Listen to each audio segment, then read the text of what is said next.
Hotahinany Madagasikara, aza tia miresaka zavatra ratsy momba ny firenena. Raha miresaka zavatra tsara ianao dia sitina zavatra tsara izany. Aza ambanina ny mahamalagasy atsika. Tiako, ekeko ary mahafinaritra ny mahamalagasy ahy. Zava-dehibe ny fankasitrahana satria safidin'Andriamanitra ny mahamalagasy atsika. Tiavo, asandrato ny mahamalagasy. Aza tia manaratsy firenena, marina fa mbola misy ezaka be eto amin'ny firenentsika. Fa ny olona anankiray tsy ho tahina mihitsy raha tia miresaka zavatra ratsy izany. Ny olona anankiray tia miresaka zavatra ratsy ao anatin'ny orinasa, ao anatin'ny fiangonana misy azy, ao anatin'ny tokantranony dia tsy ahita fahatsarana mihitsy. Raha azo atao, aza manaratsy ny ao an-tokantrano na dia mbola tsy tanteraka aza. Aza manaratsy ny ao amin'ny orinasanao, aza manaratsy ny firenenao, aza manaratsy ny fiangonanao. Tsy teny intsony hoe firenena tsy lasa, fa firenena mahafinaritra lasa lavitra i Madagasikara. Namorona antsika ho malagasy Andriamanitra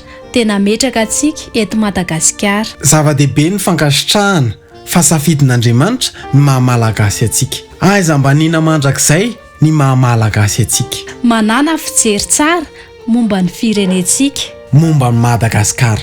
Ho tahinany Madagasikara. Ho tahinany Madagasikara.